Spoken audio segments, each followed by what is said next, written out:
that point, man. We took my son to get his shots today, actually, just a couple hours ago, and everything went well, went smooth, everything's good. We did get paid today, so I will be doing a settlement video for my first paycheck, my first real paycheck, because I did get paid beforehand, but it was only like $500 for orientation and bonus and all that. But my first actual running paycheck settlement, so I'll be doing that tonight once I get to where I'm going. We are going to Pharr, Texas. We already got a load going out from there, which is Brownsville, McAllen area, going down to going up to New Jersey. So it's a pretty long ride. It's about a little bit over 2,000 miles. Pays pretty good. Well, I don't want to say pretty good, but it pays good. Hopefully, you know, everything goes smooth and we can get everything straight. But I am headed, actually, right now, instead of going to Pharr right away, I gotta go pick up an empty where I left the last trailer I had, which is over here in Pharr, Army, Texas. So as soon as we pick that up, we're gonna go head down. It's about 3.5 hour drive down, maybe 4. I'm not sure. I haven't looked at the map or anything. I'm just trying to get out of Texas, or excuse me, get out of San Antonio. But once we get to that point, I'll let y'all know. And I'm actually gonna stop real quick here at the Flying J, close to my house off of I-10 and Foster Road, and get something to drink, because it's kind of hot out here, man. It's like today in my car, I was saying 204, or excuse me, 204. We've been burning up, but 104 degrees, which is extremely hot, because the heat here, even the wind is hot. So it's not like you get a break, you know, with a cool breeze or anything. It's just hot air, and it just feels hot outside. So I did get a haircut, as y'all can see. I got my beard done and everything. I've been slacking for 3 weeks, but we back on it. We on this game, and we're gonna catch y'all in a little bit. What's up, guys? So we are here at, and I need to get this fly out of here, man. It's getting on my nerves. At WW Rollin, San Antonio, which is a speedway park in, well, they say San Antonio, but it's like Pharr, Army, Texas. It's just outside of San Antonio. Give me 1 second. Let me put myself off duty here. So, yeah, we're just here picking up this trailer. Go ahead and hook everything up and check it out, and make sure everything is okay. Turn this camera around so y'all can see what I'm doing. Y'all see this? Nobody ever wants to replace this, man. I end up having to replace them all the time. I have to take that one out. This one's good, dude.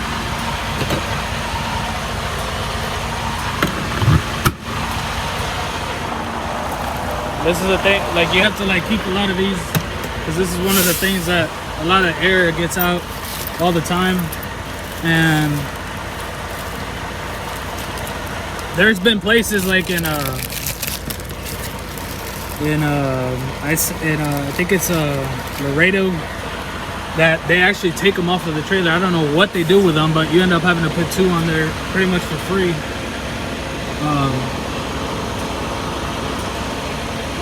They're not hard to put on or take off, but when it gets like that, broken like that, like the air starts leaking out, and if you turn really tight, it'll actually push the gland hand out of the way, and the air will start to leak. So I always replace them, and if they're, you know, semi-okay, like that one was, you know, I could have probably made it, but I'm not gonna take the risk. I'm going 2,000 plus miles. I'm not gonna sit here and you know, for a $5 piece, not, you know, replace it. So let's put this back. I'm gonna turn on my lights and my flashers so we can see everything. Put this back in here.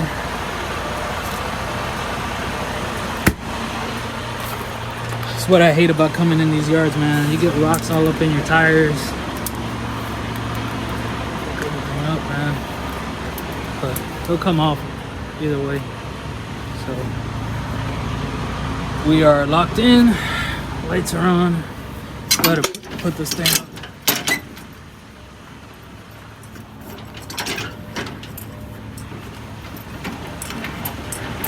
So yeah, now hopefully, oh yeah, it's full. The last one, the one I dropped off was 3/4. This one's full, so that's good for me.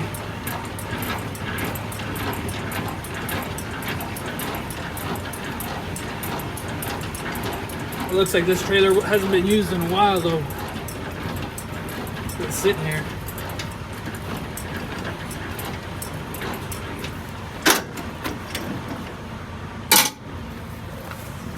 We're full. Lights are working. Tire's pretty good on this one, so that's good.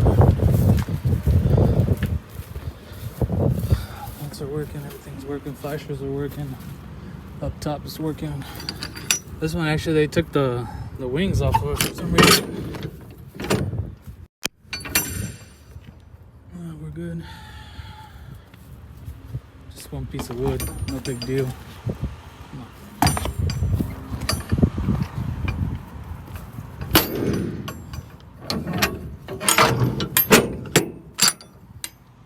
Check these tires out on this side. Yeah, we're good on this side.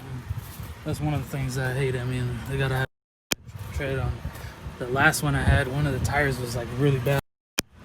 This one's, I might end up having to replace it before I even go anywhere because it's getting low on the sides. I don't want to get in trouble for that. Light's good. So on the tractor, I actually replaced it before I even got the tractor. It was $3,800 for all four in the back. I'm gonna have to replace the fronts too because, you know, they're all right for now, but the sides, the inner and the outer are kind of, you know, wearing away. But yeah, let's get back in here and do this trailer inspection and get on the road. There's one thing that you have to check with these, man, because so what you want to do is you want to start the reefer, turn it on. You don't necessarily have to do a pre-trip run, but you want it to at least turn on and, you know, run and show that it's cooling. There's a lot of the time, there's some times where the reefer unit won't come on at all, and it takes forever. Look, it's 103 degrees inside the box, and it's set for -10. So, see what the alarm is. It says no active alarms.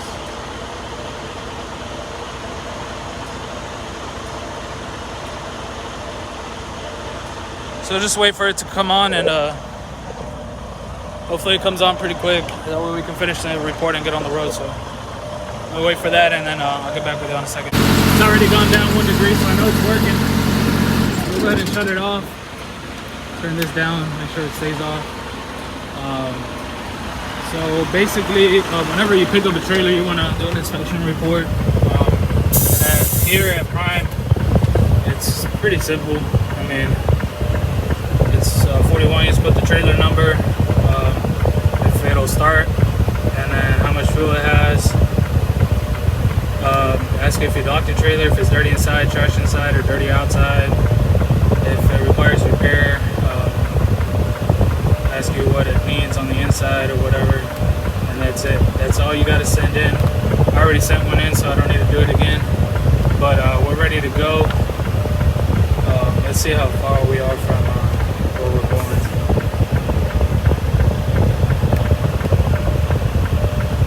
Shouldn't take long for it to find it.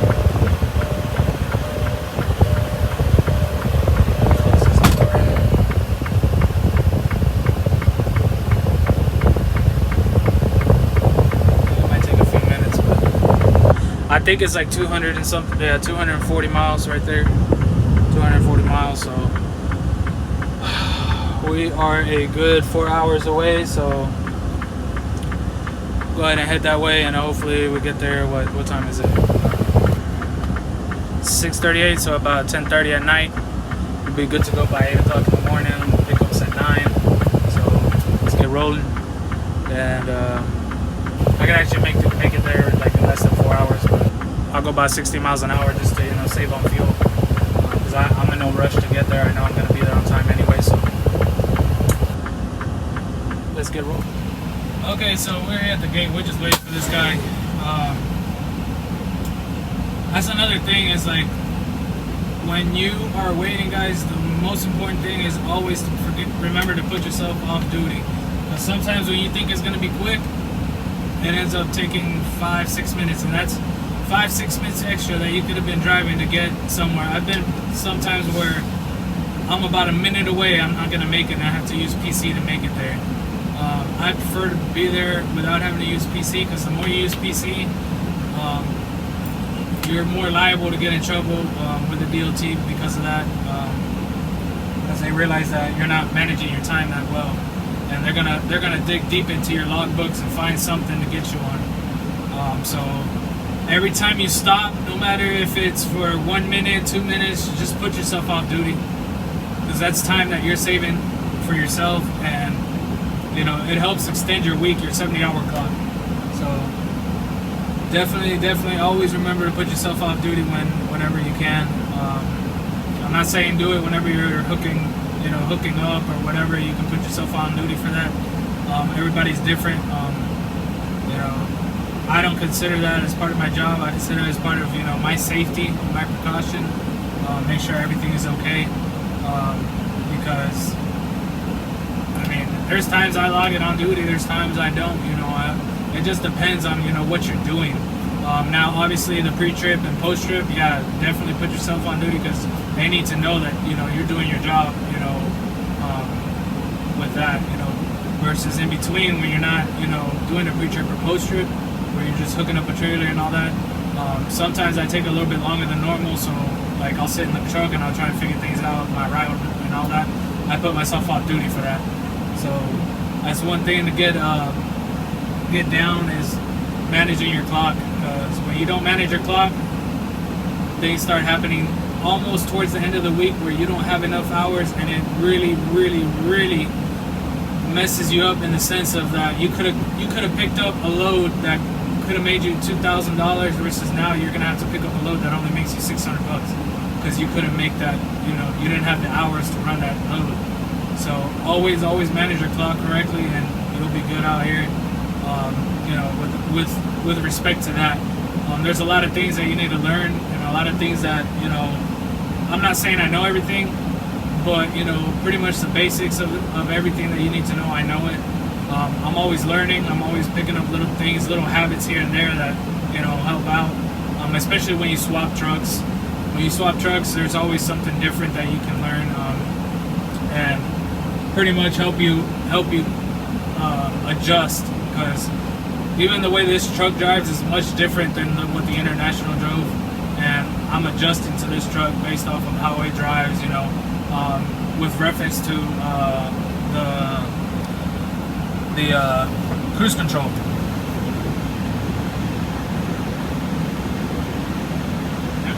Yep.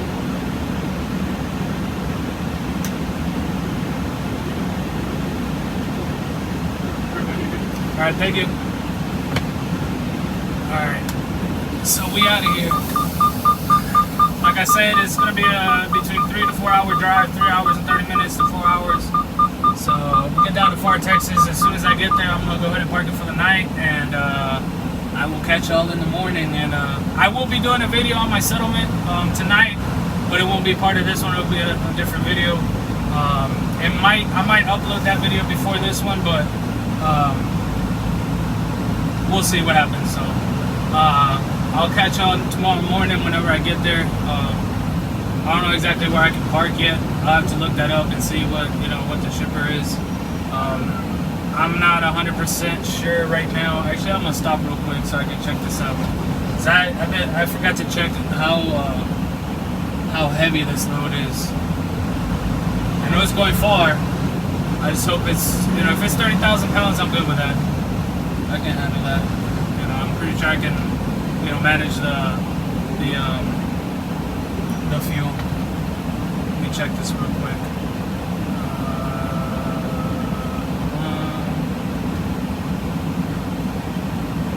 Yeah, you see, they don't even tell you how heavy it is. I can't even see how heavy it is, so we just have to wait till we get there and see. But I'm pretty sure it's going to be a little bit over 32,000 pounds because this is produce. It might be even more. If it's more, man, it's gonna eat up fuel like crazy. But I'll try and manage it as best as I can. Probably go 58, 60 miles an hour, and keep it right at that same range that I've always been having, which is about 9.7, 10 miles to the gallon, somewhere around there.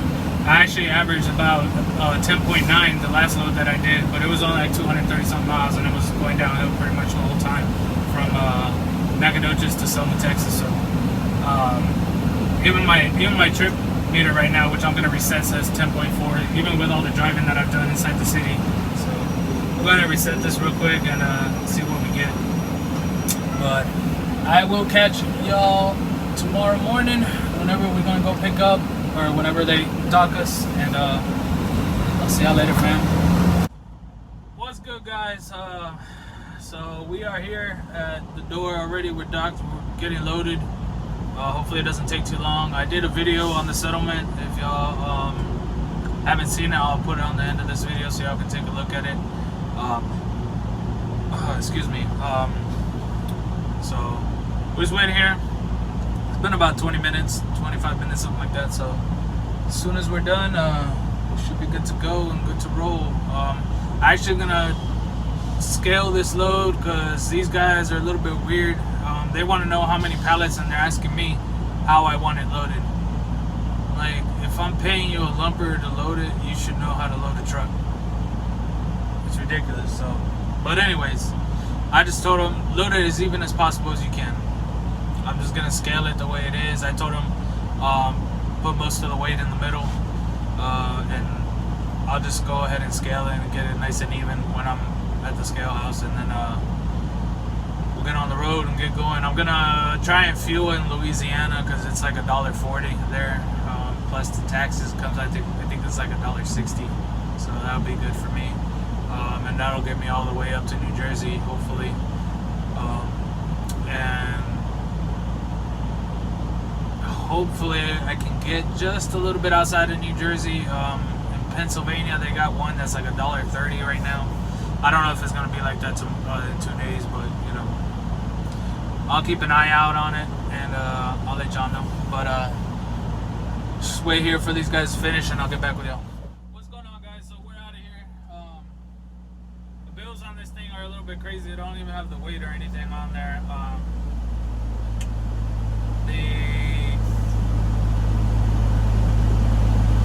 It only has like the pieces and everything. So I'm gonna go over here, weigh this out, and send it out to dispatch because they asked me for it. So go ahead and do that, and we're gonna end the video here for this one. We're actually gonna put this in 2 parts since it is pretty long. So I'll just end it here, and I'll pick it back up where I left off, which will be at the scale. So I'll catch you on the next one. Like I said, please comment, like, and subscribe to the channel. Help me grow. I appreciate everything y'all do for me. Thank you.